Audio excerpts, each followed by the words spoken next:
حياة جئنا تبصرة عن كل ضلال أعددنا بضع رسالات تحمل نورا للأجيال. waxyaabaha sababa qaflada waxaa ka mid ah waa aljahlu biاllaahi wa bikitaabih wa bilislaam. waa qofkoo jaahil ka noqda alle subxaana wa tacaala iyo kitaabkii uu nebi moxamed u soo dhibay calayhi salaatu wasalaam iyo risaaladii loo soo dhibay. qul hal yastawi alacma waalbasiir, indhooliyo miyay siman yihin baa ilahay yidhi kuwii dhaqama. maxaa u dhaxeeya? dee aragtaa u dhaxaysa, jahliga iyo cilmiga aragtaa u dhaxaysa. wamaa yastawi alacma waalbasiiru wala adulumaatu wala alnuuru wala adilu wala alxaruur. waxyaabaha sababa qaflada waxaa ka mid ah saaxiibada xun. hadaad xuma rabto inaad ka tagto, dadkiisa ka tag. hadaad rabto inaad xuma dayso, xumaha dadkiisa da. rafiiqa saaxiibka xumi waa ku kaxaynaya adiga. sidaa ogeed baa nusuus badan oo qur-aan iyo xadiisi tilmaamaya saaxiibka xun iyo dhibtiisa. waxaa ka mid ah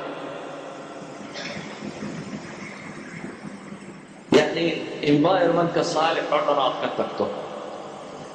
haddaan soo koobno, maxaa cilaaja? qaflada haddaad isku aragto, maxaad kininkaad u baahantahay inaad liqdo si aad u bogsatid? maxaad u baahantahay inaad liqdo si aad arrimaha xaqiiqadooda u aragtid?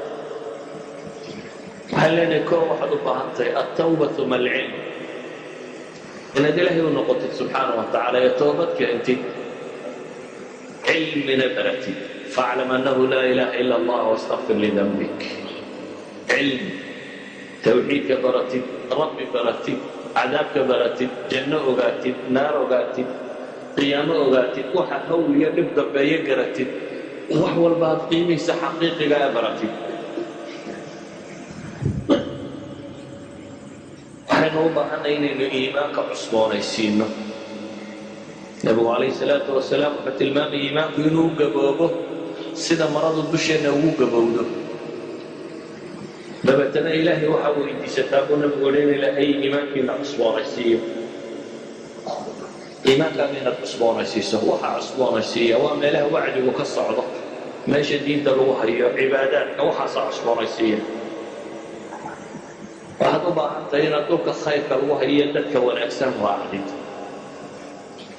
waxaynu u baahanay marka si aad qaflada uga baxdo muqaatacatu rufaqaa'i suu, dad xunka iskaga tag, dadka fiican ku dhadhowow. si aad qaflada uga baxdo, ilaahay dikrigiisa badi, xuska alle subxaana wa tacaala iyo baryadiisa badi. dadku waxaad moodaa baryadu inay iskagaba yartay. baryada ilaahay badiya subxaana wa tacaala. badi xuska aad ilaahay xusayso subxaana wa tacaala. qur'aan akhri, cibaadayso, wardi, dikri, aayaad akhri. yacni nabigu calayhi salaatu wasalaam wuxuu inoogu sheegayaa ilaahay dikrigiisa iyo xuskiisa wax aad u fadli badan oo tiro badan. waxaynu u baahanay inaynu badinno. saa daraaddeed baa ilaahay qur-aanka wuxuu ku leeyahy wadkur rabbaka fii nafsika tadarrucan wakhiifa waduuna aljahri min alqawli bilguduwi walaasaal walaa takun min alghaafiliin baa ilaahay. war ilaahay xuskiisa badiya, aad naftaada ka xusayso alle subxaana wa tacaala. gelin hore iyo gelin dambe iyo wakhti walba alla xus. oo walaa takun min alghaafiliin baa ilahay yidhi, kuwa dhoohan ama moogan ama hilmaansan ha ka mid noqonin. waxa uu nabigu yidhi calayhi salaatu wasalaam man qara'a 10 aayaatin fii layla lam yuktab min alghaafiliin. habeenkii ninka 10 aayadood akhriya laguma qoro kuwa ghaafiliinta ah. 7 aayadood ninka akhriyana qaanitiintaa lagu daraa buu nabigu yidhi, kuwa khushuucsan. waxay ahaayeen saxaabada iyo nabigu calayhi salaatu wasalaam wardigooda iyo dikrigooda iyo salaadooda iyo qur-aanka marar badan isku mid qura bay ahaayeen. waxaynu u baahanay inaynu ilaahay subxaana wa tacaala xuskiisa badinno oo dikriga iyo ducada siiba waqtu lgafla nabigu calayhi salaatu wasalaam waxaa jira xadiid xasan culimmadu ay ku tilmaamayaan ducaa suuqa xadiidkan sheegaya waxa uu nabigu yidhi calayhi salaatu wasalaam qofka subaxii suuqa markuu gelayo yidhaahda laa ilaaha illa allah waxdahu laa shariika lahu lahu lmulku walahu alxamdu wa calaa kulli shayin qadiir yidhaahda waxaa loo qoraa buu nebigu yidhi alfa alfa xasan waxaa laga masaxaa alfa alfa sayi'a alfa alfiga ma taqaani luqada carbeed waxaan hadda milyuunka la yidhahdaa kuma jirin alf alf waa kun lagu dhuftay kun lagu dhuftay waa maxay waa 1 milyan hal duco oo sadar ka yarba haddaad akhrido kun dembina lagaa masaxaya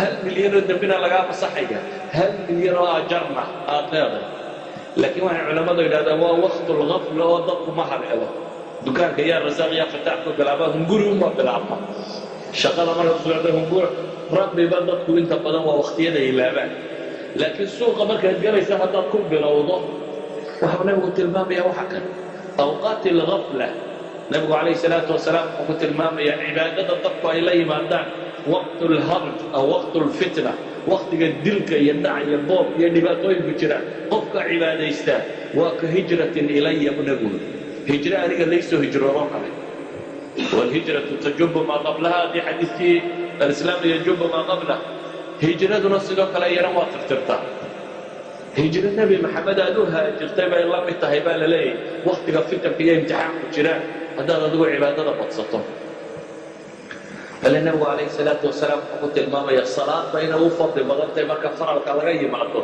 تلت كذا والناس النيام دكتو مركي هردان هذا ذو قعده هبينكي markay dadku hurdaan haddaad aduu salaad u kacdo fariidada shanta kadib waa ta u fadli badan in la tukado idan waxaynu u baahannay dikriga iyo ducaaga iyo rabbi subxaana wa tacaala xasuustiisa inaynu in badan badinno oo in badan ilaahay subxaana wa tacaala ku xidhanno waxyaabaha tilmaamaya waxa weeyaan wax fudaydinaya inaad gaflada ka baxdo wax fudaydinaya inaad rabbi u dhawaato subxaana wa tacaala